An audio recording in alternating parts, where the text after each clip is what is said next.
Havendo Deus falado no Antigo Testamento. Stephen Kuhn, Edições Tesouro Aberto. Jeremias, o profeta do amor. Palavras de Jeremias, filho de Ilquias, um dos sacerdotes que estavam em Anatote, na terra de Benjamim. A ele veio a palavra do Senhor nos dias de Josias, filho de Amon e rei de Judá, no 13º ano do seu reinado, e também nos dias de Jeoaquim, filho de Josias, rei de Judá, até ao fim do ano 10º de Zedequias, filho de Josias, rei de Judá, e ainda até ao 5º mês do exílio de Jerusalém. A mim me veio, pois, a palavra do Senhor dizendo: Antes que eu te formasse no ventre materno, eu te conheci, e antes que saísses da madre, te consagrei e te constituí profeta às nações. Então lhe disse eu: Ah, Senhor Deus, eis que não sei falar, porque não passo de uma criança. Mas o Senhor me disse: Não digas, não passo de uma criança, porque a todos a quem eu te enviar, irás, e tudo quanto eu te mandar, falarás. Não temas diante deles, porque eu sou contigo para te livrar, diz o Senhor. Depois estendeu o Senhor a mão, tocou-me na boca, e o Senhor me disse: Eis que ponho na tua boca as minhas palavras. Olha que hoje te constituo sobre as nações e sobre os reinos, para arrancares e derribares, para destruíres e arruinares, e também para edificares e para plantares. Veio ainda a palavra do Senhor dizendo: Que vês tu, Jeremias? Respondi: Vejo uma vara de amendoeira. Disse-me o Senhor: Viste bem, porque eu velo sobre a minha palavra para a cumprir. Outra vez me veio a palavra do Senhor dizendo: Que vês? Eu respondi: Vejo uma panela ao fogo cuja boca se inclina do norte. Disse o Senhor: Do norte se derramará o mal sobre todos os habitantes da terra. Pois eis que convoco todas as tribos dos reinos do norte, diz o Senhor, e virão, e cada reino porá o seu trono à entrada das portas de Jerusalém, e contra todos os seus muros em redor, e contra todas as cidades de Judá. Pronunciarei contra os moradores destas as minhas sentenças, por causa de toda a malícia deles, pois me deixaram a mim, e queimaram incenso a deuses estranhos, e adoraram as obras das suas próprias mãos. Tu, pois, cinge os lombos, dispõe-te e dize-lhes tudo o que eu te mandar. Não te espantes diante deles, para que eu não te infunda espanto na sua presença. Eis que hoje te ponho por cidade fortificada, por coluna de ferro e por muros de bronze, contra todo o país, contra os reis de Judá, contra os seus príncipes, contra os seus sacerdotes e contra o seu povo. Pelejarão contra ti, mas não prevalecerão, porque eu sou contigo, diz o Senhor, para te livrar. Jeremias 1:1-19. Eis aí vem dias, diz o Senhor, em que firmarei nova aliança com a casa de Israel e com a casa de Judá. Não conforme a aliança que fiz com seus pais no dia em que os tomei pela mão para os tirar da terra do Egito, porquanto eles anularam a minha aliança, não obstante eu os haver desposado, diz o Senhor. Porque esta é a aliança que firmarei com a casa de Israel depois daqueles dias, diz o Senhor. Na mente lhes imprimirei as minhas leis, também no coração lhes inscreverei. Eu serei o seu Deus e eles serão o meu povo. Não ensinará jamais cada um ao seu próximo, nem cada um ao seu irmão, dizendo: Conhece ao Senhor, porque todos me conhecerão, desde o menor até o maior deles, diz o Senhor. Pois perdoarei as suas iniquidades e dos seus pecados jamais me lembrarei. Jeremias 31:31-34. Oremos. Querido Pai Celestial, nós te louvamos, pois por meio de teu amado Filho podemos entrar em tua presença e contemplar a glória do Senhor. Agradecemos por tua presença conosco e rogamos que possas abrir tua palavra para nós. Oramos para que tua palavra se torne realmente espírito e vida para nós. Pedimos que tua palavra seja tão exaltada em nosso meio que possamos exaltar o teu nome. Entregamos essa oportunidade em tuas mãos, confiando que haverás de falar a cada um de nós. Oramos assim no teu precioso nome. Amém. Jeremias foi um profeta de Deus, tal como Isaías. Ambos foram santos homens de Deus que falaram quando movidos pelo Espírito Santo. Esses profetas foram homens de Deus levantados em sua época para ser a própria consciência das nações. Suas profecias envolveram condenação, perda e consolação. Isso quer dizer que eles trouxeram palavras sobre juízo, sobre a visitação de Deus e também sobre resgate. Isaías e Jeremias são semelhantes em muitas formas. Ambos profetizaram por mais de 40 anos, ou seja, por um longo período. Entretanto, se olharmos com cuidado, notaremos que eles eram diferentes como pessoas e com relação às suas mensagens. Isaías viveu em tempos de bons reis, exceto pelo rei Acais, e numa época de prosperidade. Jeremias viveu sob governo de reis iníquos, exceto por Josias, e num período de perturbações. O ministério de Isaías ocorreu no 8º século antes de Cristo, enquanto Jeremias profetizou no século seguinte. A família de Isaías pertencia à nobreza ou mesmo à família real de Judá, ao passo que Jeremias vinha de uma família da linhagem sacerdotal. A formação de ambos era bem diferente. Isaías é como uma águia que sobe alto até os céus e fixa os olhos no sol.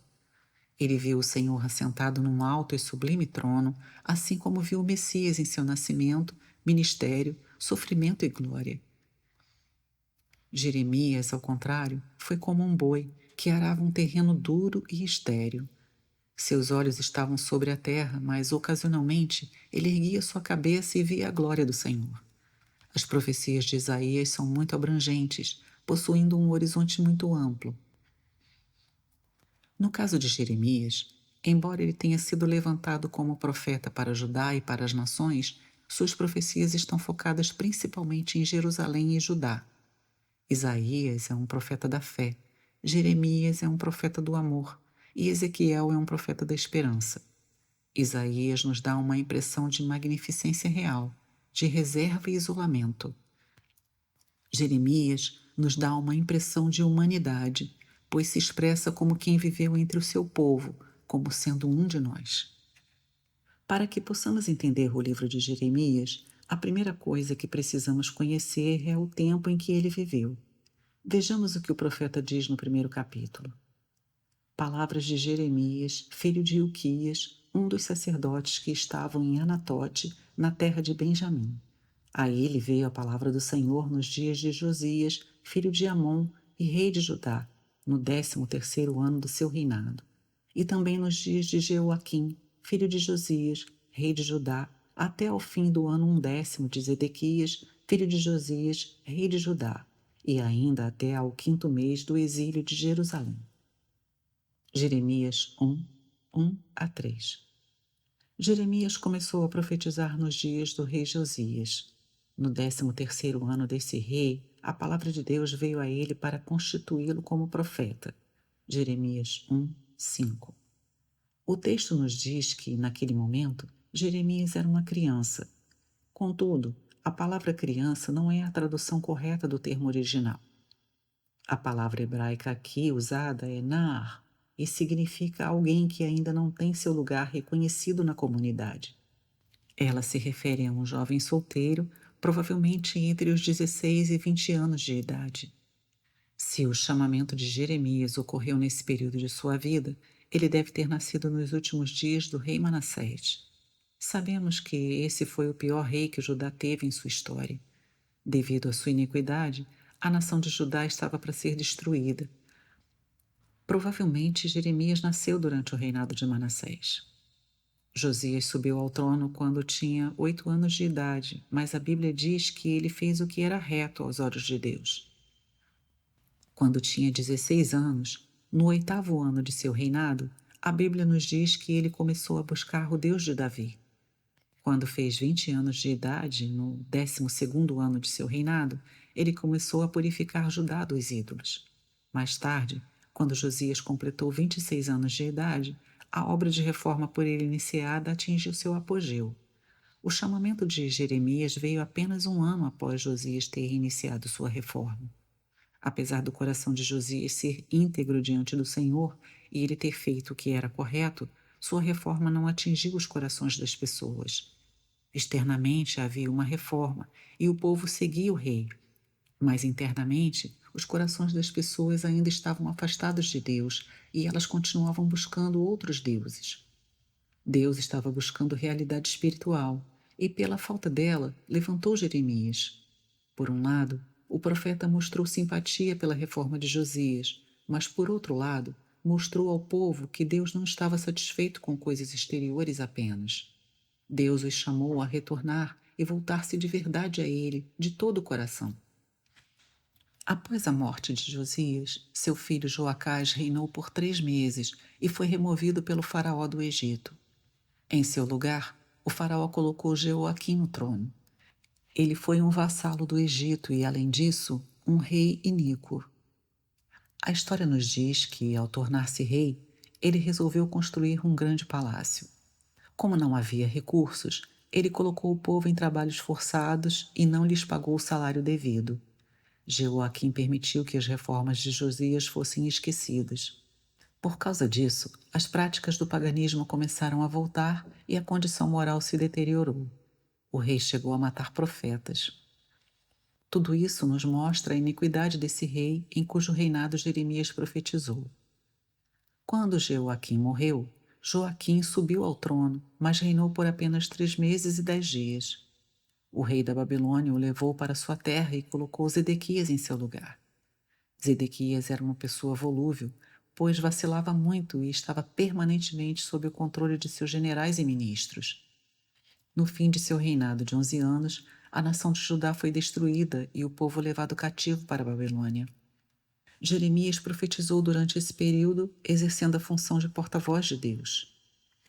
Foi uma época muito difícil, mas Jeremias foi capaz de profetizar fielmente, como representante de Deus junto a seu povo. Segundo o texto acima referido, Jeremias 1, de 1 a 3, a impressão que temos é que Jeremias profetizou em 3 períodos. O primeiro deles corresponde ao reinado de Josias, cerca de 20 anos, durante o qual suas mensagens são principalmente apelos ao povo de Deus para que se arrependa e retorne. Esses apelos são reforçados por advertências relacionadas à visitação de Deus em juízo. O segundo período das profecias de Jeremias ocorreu durante os 11 anos do reinado de Jeoaquim, no qual a maior parte das mensagens são advertências que aprofundam o tema do juízo irreversível. O terceiro período ocorre durante o reinado de Zedequias, até o povo ser levado cativo para a Babilônia e um remanescente fugir para o Egito, onde ficou cerca de 14 anos. Durante esse período, as mensagens de Jeremias enfatizam o iminente juízo de Deus, mas também trouxeram promessas de restauração. A totalidade do ministério de Jeremias abrange um período de mais de 40 anos.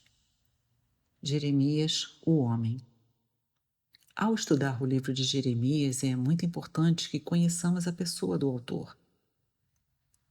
Dentre todos os escritos do Antigo Testamento, percebemos que este livro tem uma característica peculiar. Trata-se de uma autobiografia profética.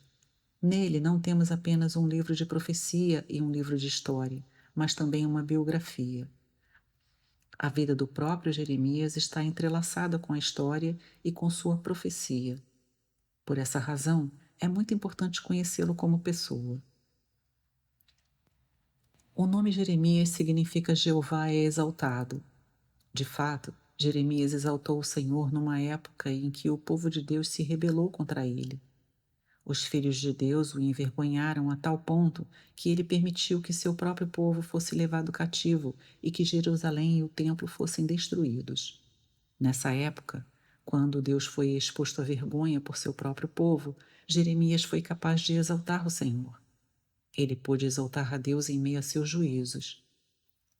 Ele também exaltou a Deus ao comparecer diante de seus captores, pois a Babilônia também reconheceu que a mão de Deus estava por trás daqueles fatos. Essa é a razão pela qual Jeremias foi um profeta cujo nome significa o Senhor é exaltado. Jeremias era filho de Ilquias, mas seu pai não deve ser confundido com o sumo sacerdote que descobriu o livro da lei nos tempos de Josias. Ilquias era um nome bastante comum.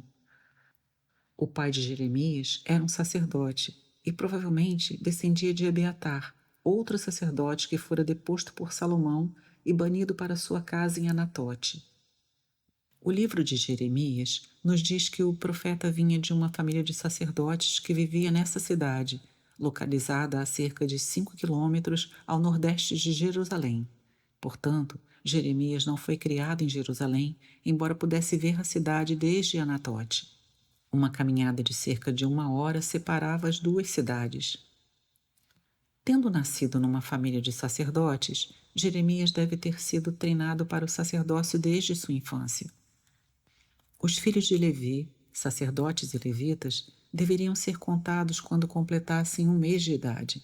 Números 3, 15. Isso revela que o treinamento para o sacerdócio começava muito cedo. Embora Jeremias fosse preparado para ser um sacerdote, Deus o chamou para ser profeta quando ele tinha entre 16 e 20 anos de idade.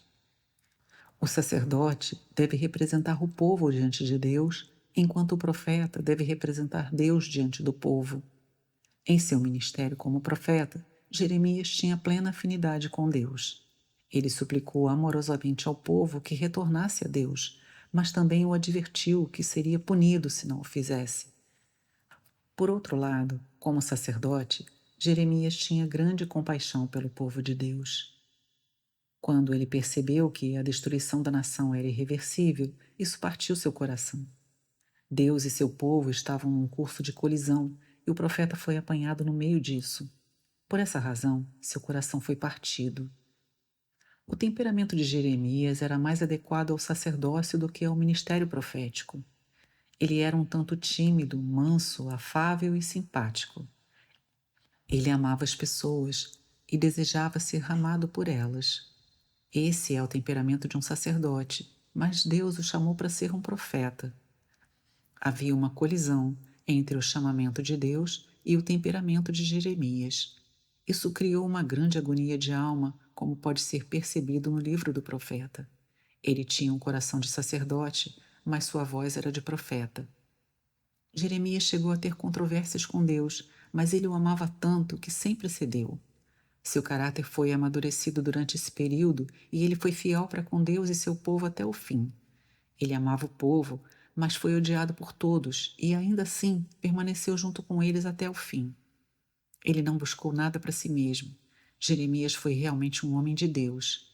Seu coração estava tão cheio de amor pelo povo de Deus que, ao vê-los caindo cada vez mais e nunca retornando, ele chorava por causa deles.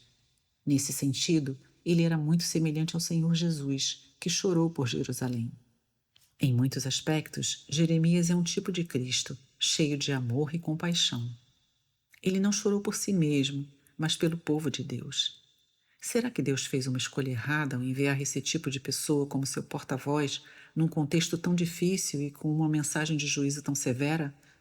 Humanamente falando, poderíamos pensar que Deus errou. Todavia, se Deus tivesse escolhido uma pessoa forte, orgulhosa e arrogante para pronunciar essas mensagens de condenação a seu povo, essa pessoa não representaria Deus corretamente. Mesmo que Deus estivesse proclamando o juízo, seu coração estava partido. Deus precisava de alguém cujo coração também estivesse partido para representá-lo ao proclamar aquelas palavras severas de condenação. Deus sempre sabe o que está fazendo. Dentre todos os antigos profetas, provavelmente não há outro que tenha sofrido como Jeremias. Ele foi tanto um profeta de lágrimas como um profeta sofredor.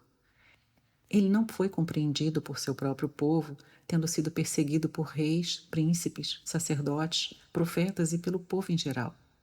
Afora a agonia interior que o partia, ele sofreu grandemente. Ele foi agredido, lançado numa masmorra e considerado um traidor da nação. Apesar disso, ele amou o povo e amou a Deus em todo o tempo. No Novo Testamento, encontramos alguém que andou num caminho muito parecido, o apóstolo Paulo. Ao ler as epístolas de Paulo, percebemos a necessidade de conhecê-lo como pessoa. Dentre todos os apóstolos, vemos como foi grande o sofrimento de Paulo pelo nome do Senhor. Se formos sinceros para com Deus, se amarmos o povo de Deus em verdade e desejarmos vê-lo andando no caminho de Deus, seremos mal interpretados e perseguidos. Contudo, as coisas acontecem assim e devemos estar preparados para isso. No livro de Jeremias, Deus ordena 3 vezes ao profeta que escreva o que havia profetizado. A primeira ocasião está em Jeremias 30, 1-3. Ele havia profetizado oralmente e, mais tarde, Deus ordenou que ele registrasse por escrito para que, quando o povo retornasse do cativeiro, pudesse ler a mensagem.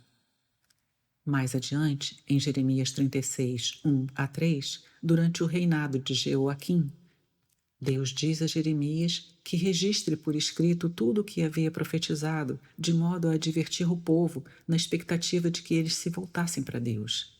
O profeta então escreve as coisas que havia proferido, mas depois o livro é destruído pelo rei Jeoaquim.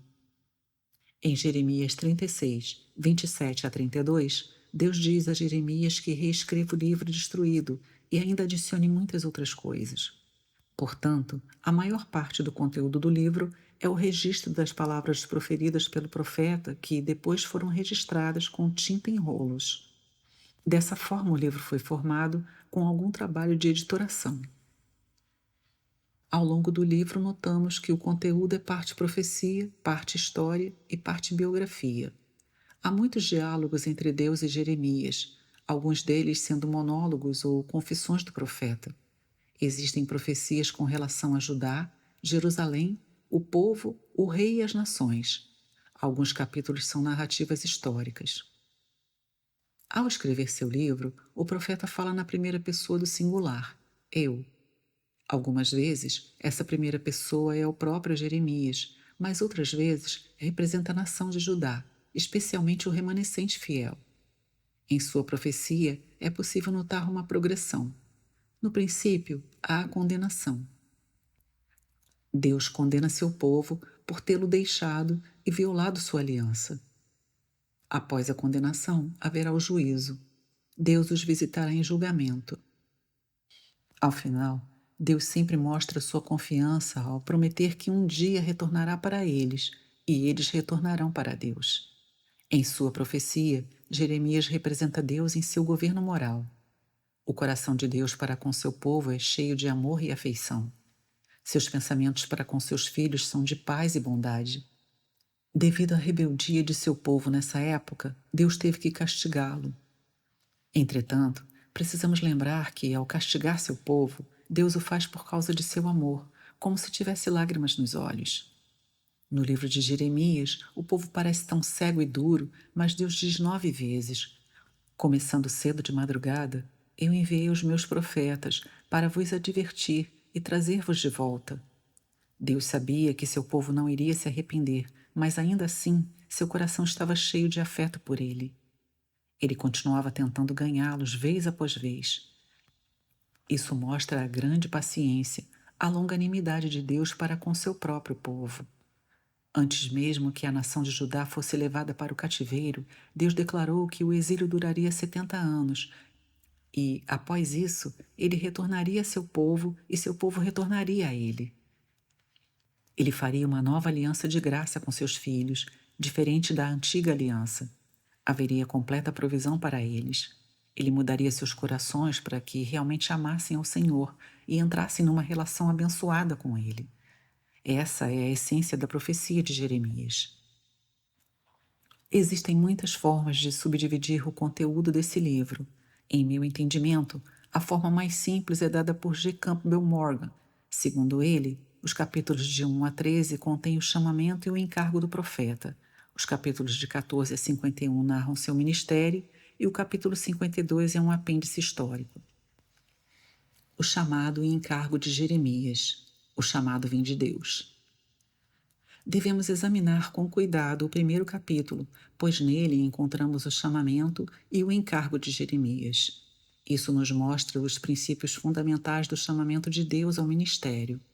Somos chamados para certos tipos de ministérios. Pode ser que não sejamos chamados para ser profetas, mas somos chamados para ministrar, tanto ao Senhor como na casa de Deus.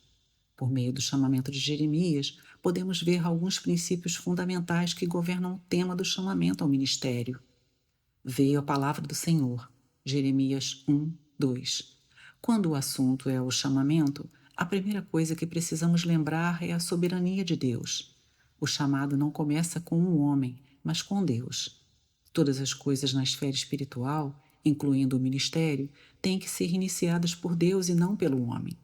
Pode haver no homem o desejo e a prontidão de servir, mas o chamado tem que vir de Deus.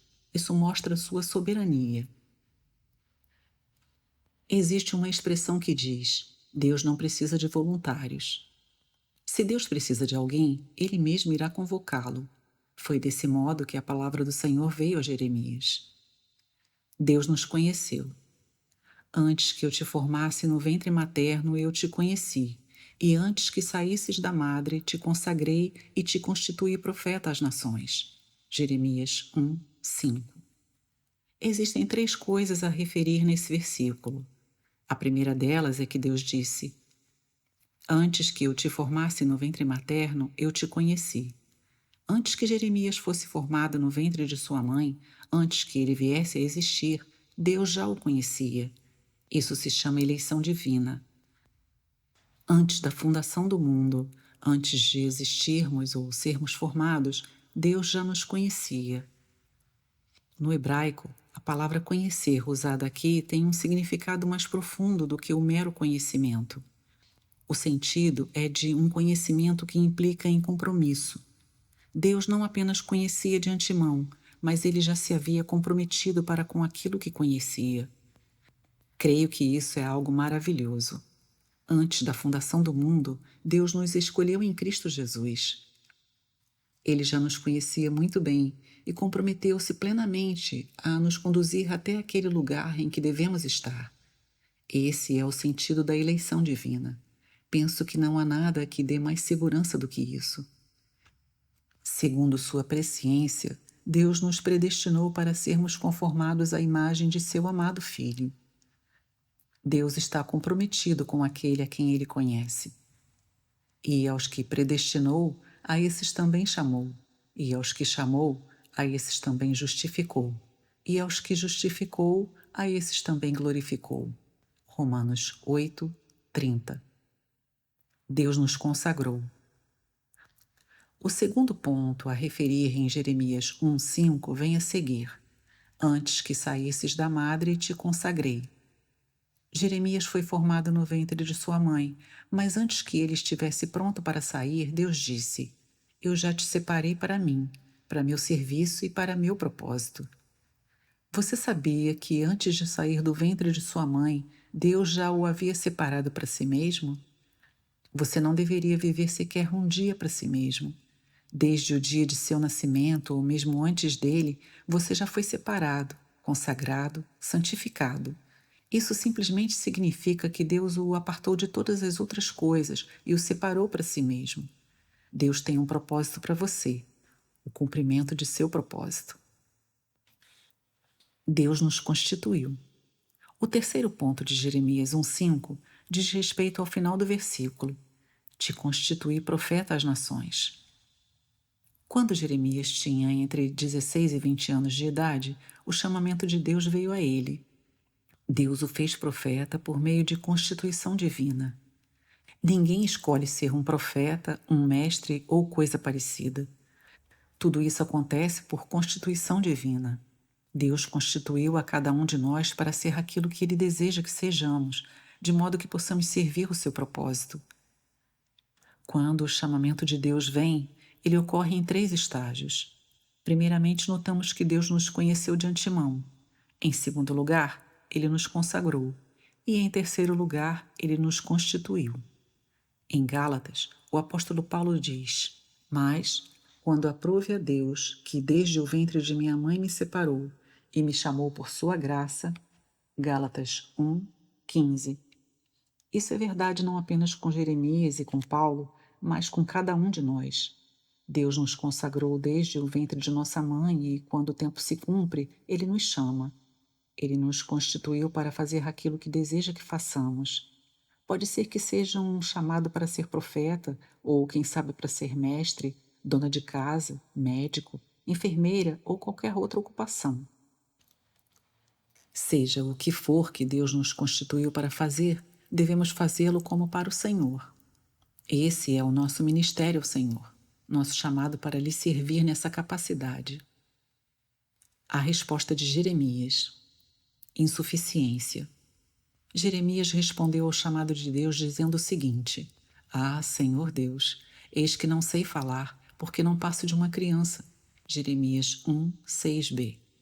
Se alguém pensa que está pronto para o chamamento de Deus, é muito provável que Deus não tenha chamado essa pessoa. Você pode ter um desejo de servir a Deus e pode estar preparado para isso, mas estranhamente, quando vem o verdadeiro chamado de Deus, você percebe que não está preparado. Invariavelmente, sua impressão é de insuficiência e incapacidade. Isso é algo muito estranho. Após muitos anos de preparo, quando a chamada de Deus finalmente vem, você se acha despreparado e desqualificado. Jeremias disse que não sabia falar. Ele fora treinado para ser um sacerdote e, nesse ofício, não se fala muito, mas há bastante trabalho manual. Um sacerdote é treinado para usar suas mãos e não sua boca. Por isso Jeremias disse: Eu não sei falar. Existe outra pessoa que era muito eloquente e poderosa após 40 anos de treinamento nos palácios do Egito. Moisés era um orador e um guerreiro. Quando ele pensou que estava pronto para falar, não conseguiu convencer sequer um de seus compatriotas. Sabe o que ele disse 40 anos depois, quando veio o chamamento de Deus para ele? Senhor, eu não sei falar. Quem sou eu? Após todos aqueles anos no deserto, sem qualquer audiência para ouvi-lo, exceto algumas ovelhas mudas, ele não conseguia mais falar. O tempo no deserto o privou de toda sua eloquência. Quando isso aconteceu, Deus disse: Agora você pode falar por mim. Eu colocarei minha palavra em sua boca e o ensinarei o que dizer. Se pensamos que estamos capacitados para servir o Senhor e nos julgamos bons oradores, é muito provável que Deus não possa falar por nosso intermédio. Enquanto estamos falando, Deus não pode falar, mas quando nos calamos, Deus pode nos usar para falar.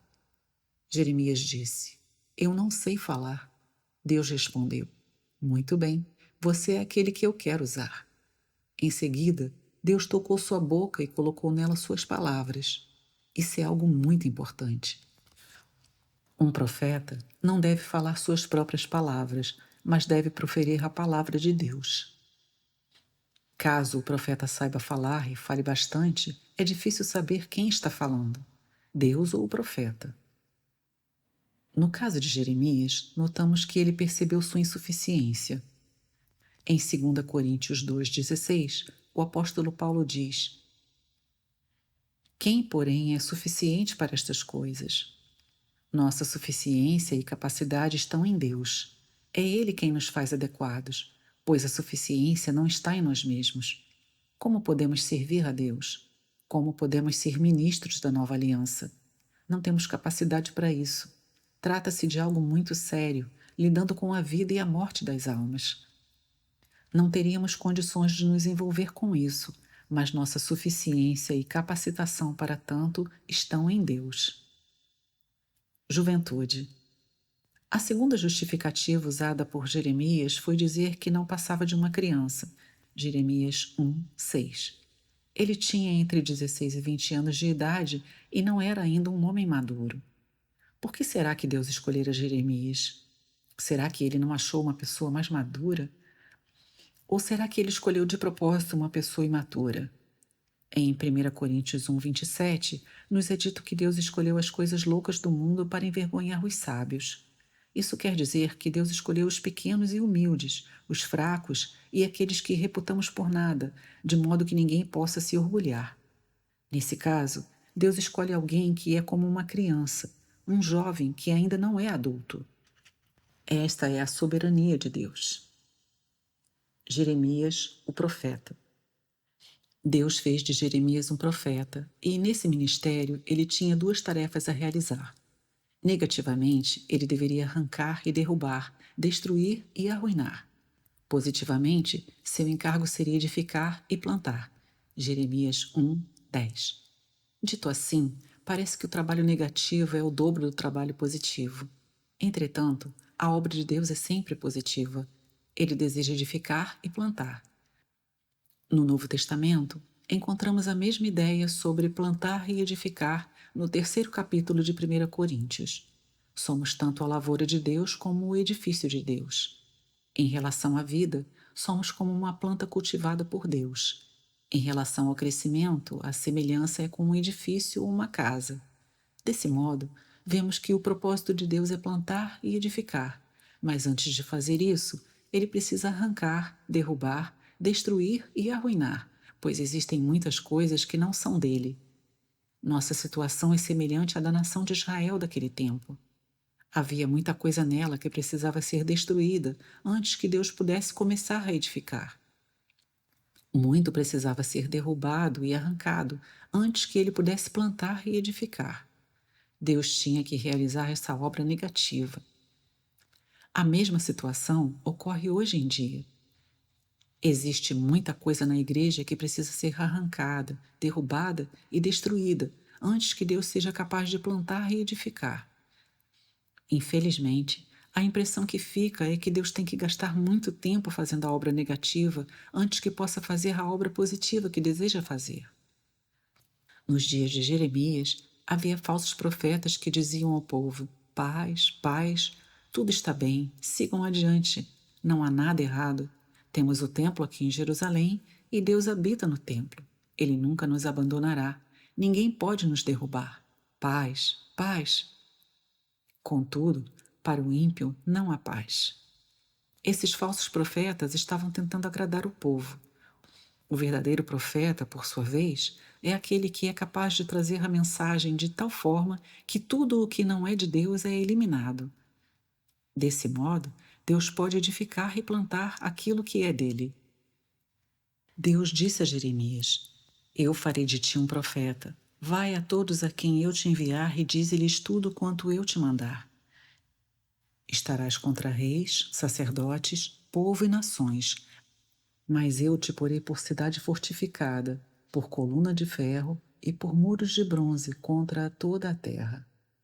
Jeremias parecia estar contra todos, mas a causa disso é que todos estavam contra Deus. Você deseja ser popular?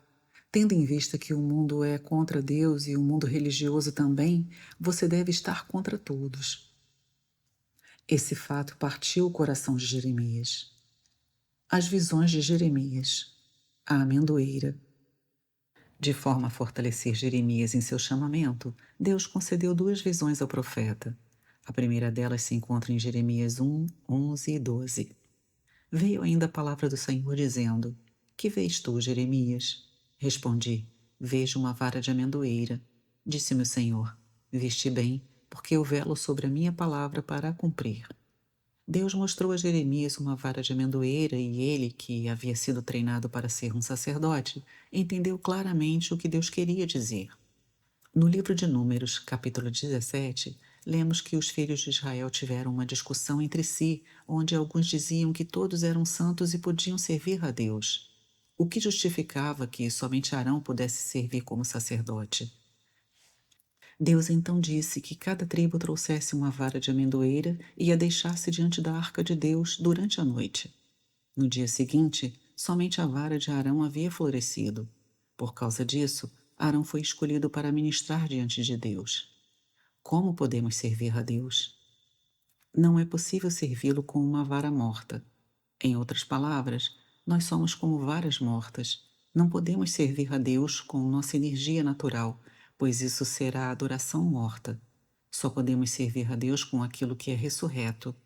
A amendoeira é a primeira árvore que floresce após o inverno. Nas Escrituras, esse fato sempre nos fala de ressurreição. Por meio disso, Deus afirmou: Você me servirá no poder da minha vida ressurreta.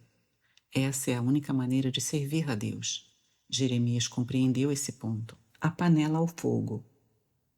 A segunda visão de Jeremias foi a de uma panela ao fogo cuja boca se inclinava do norte. Jeremias 1, 13 a 15.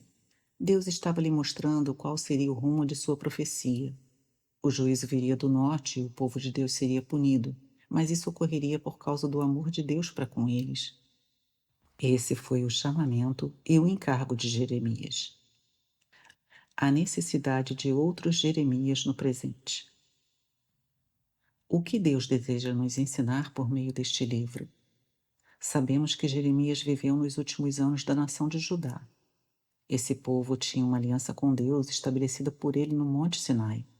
No entanto, desde aquele tempo até os dias de sua destruição, esse povo violou a aliança de Deus de forma constante e persistente. Eles adoraram as obras de suas próprias mãos. Eles foram infiéis para com Deus e desonraram seu nome. Contudo, eis que surge um homem capaz de exaltar a Deus nesse contexto.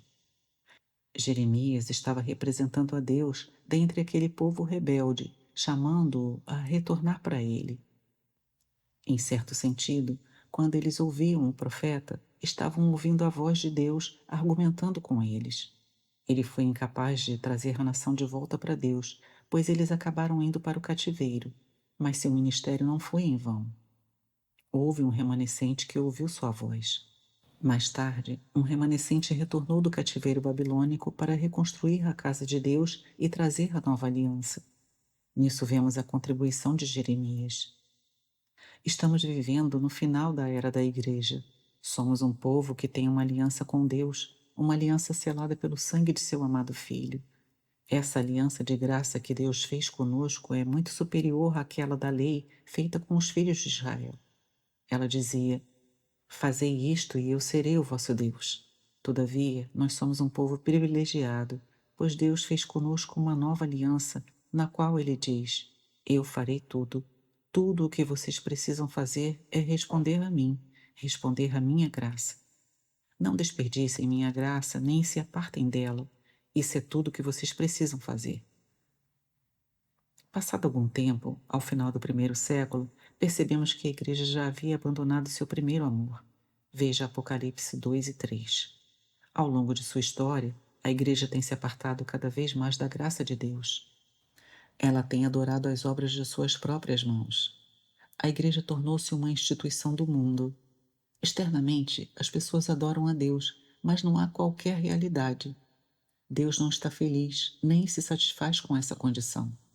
Ao longo dos séculos, ele tem enviado seus profetas à sua igreja para lhes mostrar o que está errado e instigá-los a retornar a si mesmo. Agora, estamos vivendo o último estágio. A apostasia está sobre nós e, nesse momento, precisamos de outros como Jeremias. Precisamos de pessoas como Jeremias, que estejam em completa afinidade com Deus. Não precisamos de pessoas que condenem os outros de forma arrogante, pois isso produz uma representação equivocada de Deus. Na verdade, seu coração está partido ao ver seu povo disperso, sem pastores, atormentado e enganado. Deus deseja pessoas como Jeremias, que sejam capazes de chorar com ele, que sejam capazes de pronunciar palavras duras, mas com lágrimas nos olhos. Deus deseja pessoas que estejam em total afinidade com ele, desejando que haja um retorno de seu povo à nova aliança, de modo a conhecer sua graça e ser um testemunho para ele nesses últimos dias. Deus precisa de muitos Jeremias hoje. Talvez eles sejam fracos e tímidos, mas amam a Deus mais do que qualquer outra coisa. Eles estão prontos para entregar suas vidas e permanecer com Deus contra toda oposição, mesmo que, algumas vezes, demonstrem fraqueza durante a provação. Jeremias pode ter parecido fraco diante de Deus, mas nunca foi fraco diante do povo. Ele foi fiel ao que Deus lhe pediu, e essa é uma lição que precisamos aprender. Possa Deus levantar dentre o seu povo muitos como Jeremias, que compreendem o seu coração e são levados a chorar em relação ao povo de Deus. Mesmo que eles não cheguem a ver a igreja restaurada, Deus irá restaurar um remanescente que será fiel para com ele.